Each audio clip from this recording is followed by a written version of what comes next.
comment dirais-je l'opposition ñaata député la gagné ci élection législative passée ak pouvoir bi ñaata la gagné Sitor c'est comment de xafool c'est ce qu'il appelle de démocratie.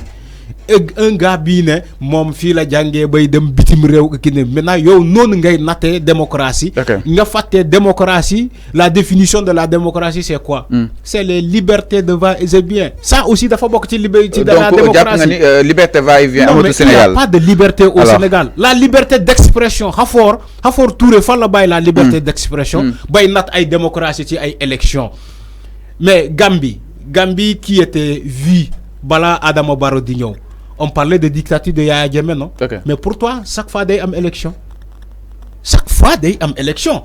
Yaya Jammeh taxawul Gambie durant son règne mu ne ñett élection du fi amee.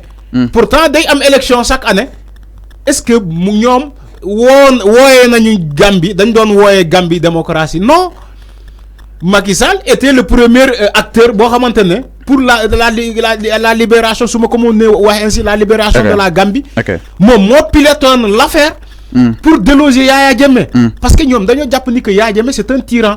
Pourtant aujourd'hui lu ñuy dund ci Sénégal Gambie loolu lañ doon dund ma jox la révélation Gambie lu ñu doon dund ci Yaya Jammeh aujourd'hui le Sénégal vit la même chose. Mais c'est naka Arfan. Mais pourtant. Non, mais en Gambie Yaya Jammeh a enfermé combien de jeunes ñoo xamante ne dañu bëggoon wane seen opposition ci moom. Mais aujourd'hui des opposants sont traqués sont emprisonnés dans ce pays. Gambie Yaya Jammeh dafa doon jël ay jeunes yoo xamante ne dañu doon wane seen nakar di leen tëj. Mais actuellement au Sénégal c'est la même chose. Les jeunes wi ñuy jàpp ni ci ay manifestants parce que dañoo bëgg a wane seen nakar ay ñaata on parle de 1000 et quelques jeunes détenus jeunes ñoo xam te ñu ngi ci kaso bi. Mais la Gambie c'était ça auparavant. Pourtant les Sénégalais ñoo doon taxaw fii Sénégal di tirer à boulette sur la Gambie di naan oui Yaya Jammeh c'est un dictateur oui Yaya Jammeh mu ngi rey Gambiens yi aujourd'hui on tue dans ce pays voilà vous continuez de dire que le Sénégal c'est un pays démocratique. Gambie fii la tolloon fii ci jamono bii nii Sénégal fu mu toll nii xam nga yàlla moo mën a def am mbir voilà vous parlez de la Gambie avec tous les mots que vous employez du ñuy segg sa les mots. C'est clair. On prenait tous les mots ñu sànni ko ci Gambie aujourd'hui ça se retourne yàlla mooy natt affaire askan. Aujourd'hui ce que Gambie vivait. mais avant les Gambie du Sénégal dëgg fa ne xëy non c'est la même chose Sénégal c'est la même chose que le Sénégal vit. Non mais attends yow foo nekkoon quand on parlait de Gambie que Yaya Jammeh tué des opposants.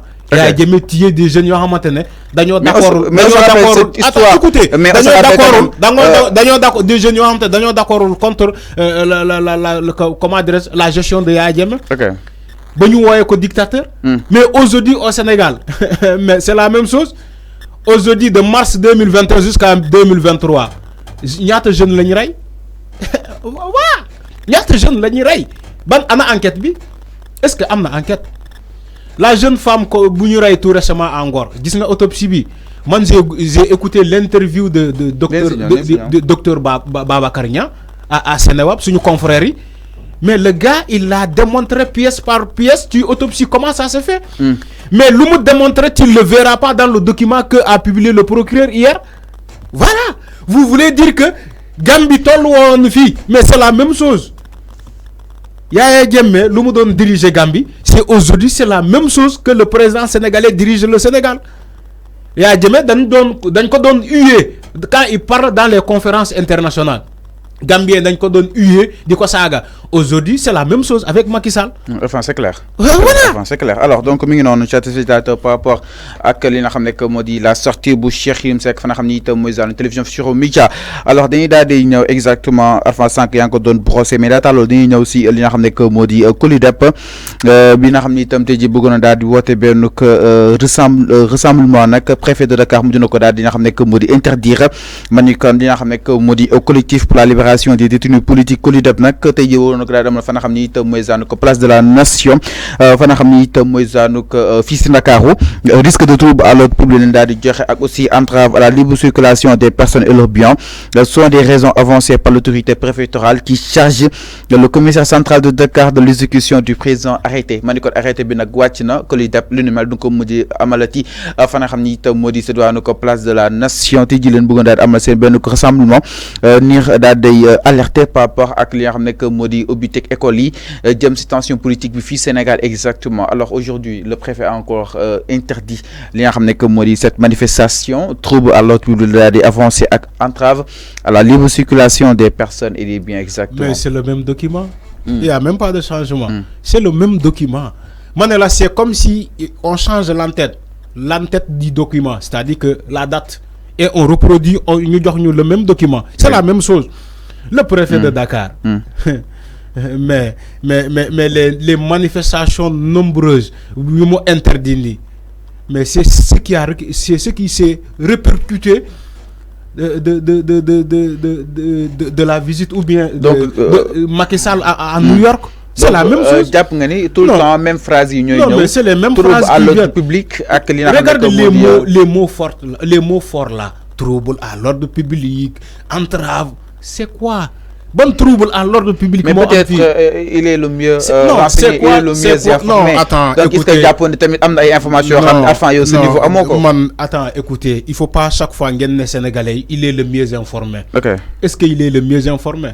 En réalité, est-ce qu'il est le mieux informé? Voilà. Est-ce qu'il est le mieux informé? Non, mais écoutez, trouble à l'ordre public, c'est quoi trouble à l'ordre public? C'est des rassemblements dans un espace public. Bon, il n'y a même pas de marche. C'est quoi trouble à l'ordre public? Pourtant, il y a des meetings. Hein. À Madouba, il parlait mais il y avait trouble à l'ordre public. Il y avait trouble à l'ordre public. Pourquoi le préfet n'a pas interdit la sortie de Amadouba en chargeant la gendarmerie la tâche d'arrêter Amadouba? Il faut donner position surtout le président Macky Sall. New York. Attends, la même personne est le candidat de Benno Bokk Yakaar. On prend un alibi parce que c'est le premier ministre pour faire une campagne déguisée. C'est la même chose. Il faisait des récupérations politiques à Amadouba. Malheureusement, ils vont dire que il est parti à Tivaouane en tant que premier ministre. Non, mais arrêtez. Le premier ministre aujourd'hui. Donc campagne déguisée. Analyse à Amadouba, c'est la vérité. Parce que moi, premier ministre, moi aussi le candidat de Benno Bokk Yakaar. Maintenant, il est parti pour représenter le président de la République. Tamit. Il est parti en tant que candidat de Benno Bokk Yakaar. C'est la même chose. Moi, je ne vois pas en quoi Amadouba est différent de Bougane Gueye Dany. En quoi il est différent de Malick Gakou et autres. Donc, lui, Amadouba, les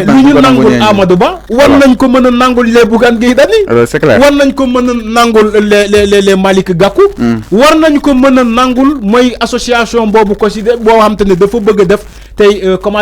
rassemblement pour alerter sur l'éducation. C'est pas manifestation. Il faut pas dire que dañoo bëgg def manifestation autorité publique bi interdit. Dañoo bëgg def rassemblement à la place de la nation. Parce que c'est bien titré la place de la nation. Képp ku am li la nakari li nga bëgg message bi nga bëgg jàllale foofu ngay dem parce que c'est bien dit la place de la nation. Maintenant, dans la place de la nation, c'est quoi pour le préfet l'allait et trouble à l'ordre public. C'est quoi trouble à l'ordre public? Parfois ils utilisent des mots quand même un peu féroces.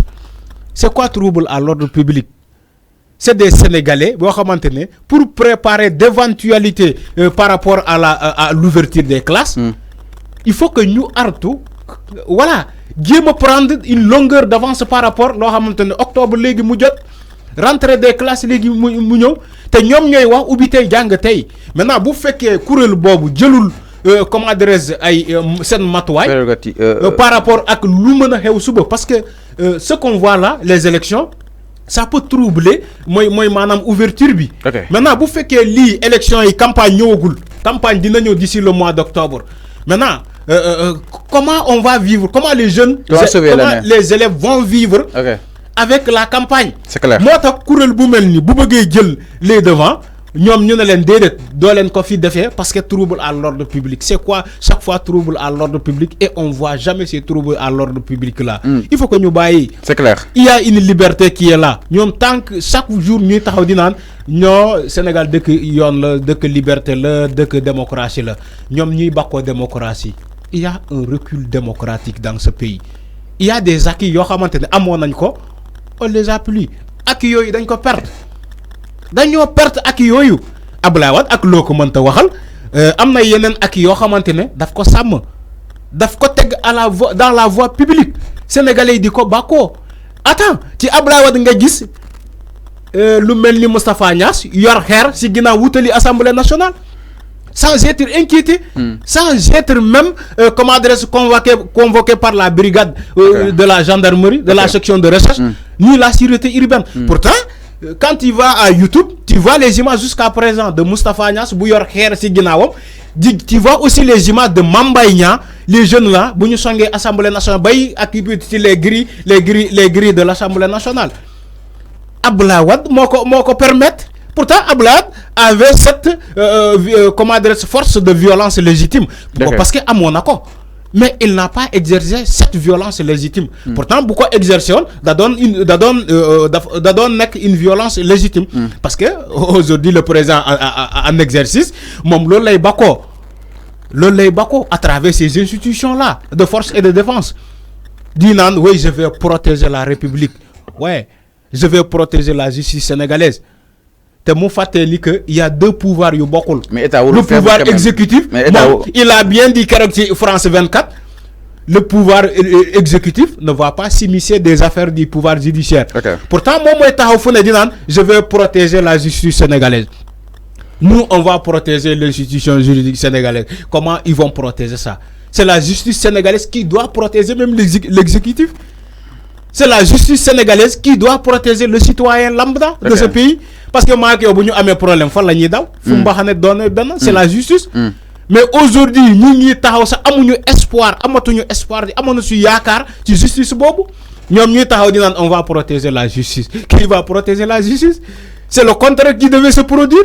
Aujourd'hui, eux, ils parlent du contraire. Ce n'est pas des personnes comme ça, des civils qui vont protéger la justice.